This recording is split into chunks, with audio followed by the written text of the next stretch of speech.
Max Verstappen's 70th anniversary Grand Prix win vindicated his decision to go against Red Bull's advice to save tyres in the opening stint, with the Dutchman unwilling to sit behind the two Mercedes like a grandma, both suffering with blistered rear mediums that were completely gone. Then it got to the point where it was impossible for them to continue, so they boxed, and that is where my race started, he said. The 22-year-old repassed Valtteri Bottas for the lead after his first stop on lap 26 and pitted with the Finn on lap 32, retaining P1 to win on his 107th start, eclipsing his father Jos's race tally. Nico Hülkenberg finally got to race in Sunday's 70th anniversary Grand Prix, the 32-year-old getting the nod and racing to 7th after Sergio Perez returned another positive COVID-19 PCR test. But while it may be his last for Racing Point, the German hasn't given up on other opportunities, both this year and next. Hülkenberg is one of 11 ex-F1 racers who have a super license, including Robert Kubica, world champions Fernando Alonso and Jenson Button, and Paul di Resta, who has been chosen by McLaren. Meaning the Hulk will be in the mix should any other drivers test positive for the virus or be injured, while talks are ongoing with various parties for a role in 2021, whether race drive or otherwise. I guess it's still a matter of a couple of weeks before things get a bit more concrete and firm, he said. The most likely race option would be Haas, given the German was close to a 2020 seat, with the team showing serious interest in the 32-year-old before sticking with Romain Grosjean. Mercedes finally confirmed the F1 paddock's worst-kept secret last week, locking in Valtteri Bottas for at least 2021, which suggests that it has an option on him into the sport's new era. Mercedes already announced its intention to retain Bottas and six-time F1 world champion Lewis Hamilton for 2021 at the opening round in Austria, where Daimler CEO Ola Källenius said, "We're staying with our two boys." Of course, from my side, only dream and goal in my career is to be a world champion.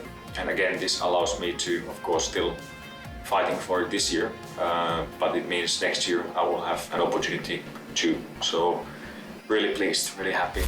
And while Bottas has now been signed for his 5th season with the Silver Arrows, his 9th in F1, with team principal Toto Wolff stating the Finn is in his strongest form since joining the squad in 2017, Hamilton is waiting for a more politically sensitive moment to re-sign. When you think about so many people in the world that have lost their jobs, people that are unemployed, then to sit and negotiate a big contract, it just doesn't seem like the most important thing that I need to apply time to right this second, he said. F1 commentary legend Murray Walker has named Lewis Hamilton as his soon-to-be greatest driver of all time, replacing Juan Manuel Fangio, in a chat with the Australian Grand Prix podcast In the Fast Lane. Walker put his countrymen over and above legends Michael Schumacher and Ayrton Senna, not just for what Hamilton's won, with the Brit en route to be the greatest ever statistically, but also for how he's done it. Both of them, Schumacher and Senna, adopted at various times in their career highly debatable driving tactics, like Schumacher stopping deliberately at Monaco, and like Schumacher colliding with Villeneuve at Jerez in 1997, like Senna with Prost in 1990 at Japan. And Lewis Hamilton has never been anything like that. He's always driven as clean as a whistle. He's an extremely nice, gigantically talented driver, and I don't think we've ever seen anybody like it before.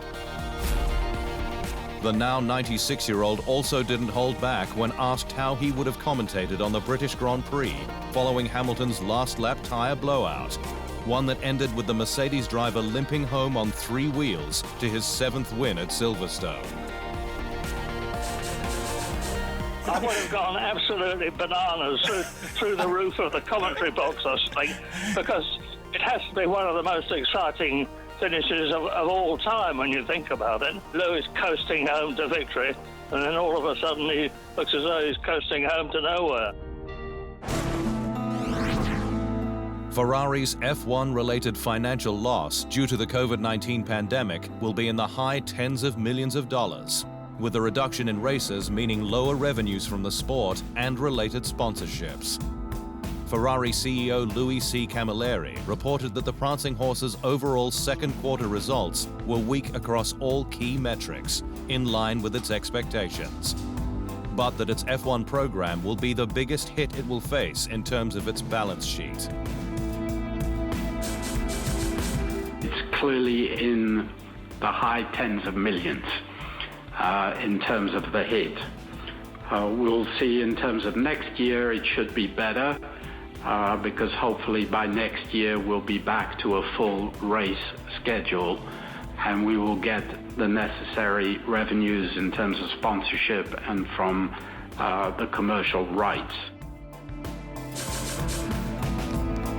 Camilleri, in addressing Ferrari chairman John Elkann's recent statement that the team will have to wait until 2022 to win again, acknowledged the strength of Mercedes, but said the squad was determined to improve the SF1000, despite the challenge of frozen regulations.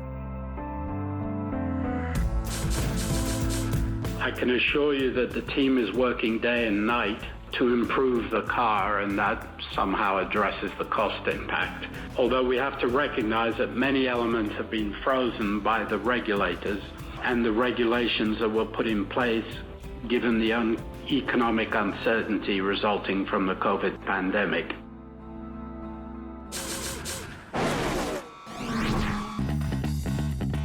Drivers will have to be quickly up to speed at classic track Imola, with just one 90-minute practice session scheduled for the Emilia-Romagna Grand Prix as part of an experimental two-day weekend format. The compacted schedule has been created to give teams an extra day to get from Portugal's Portimão circuit in the Algarve region to Imola near Bologna, a more than 2,200-kilometer trip, forcing F1 to cut 2.5 hours of practice from the running order, which it has now published in preparation for the event. The weekend's practice session is set to begin at 10 a.m. on Saturday, with qualifying at 2 p.m. The race is on Sunday, but at 1:10 p.m., 2 hours earlier than other European events. And it's one all the drivers can't wait to race at, with AlphaTauri getting an early taster in June with a filming day there. Always nice, so always more exciting when you come to this kind of new track where everybody starts from scratch more or less because you don't really have any references from the past years.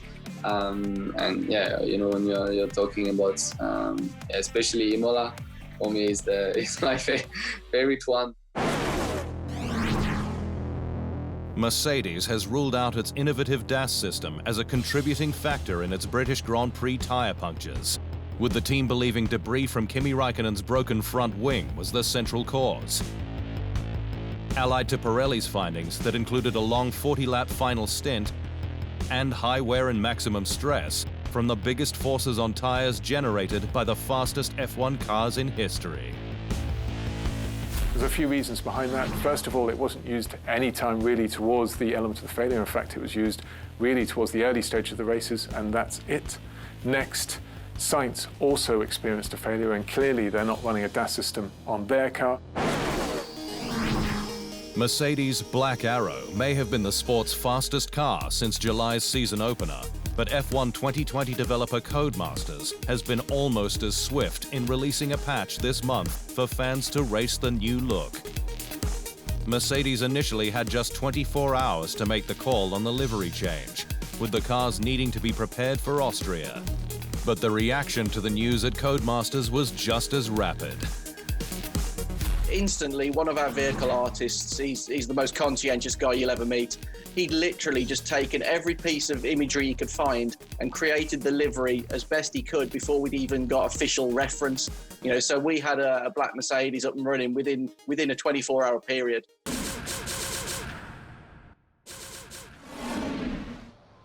Thanks for watching.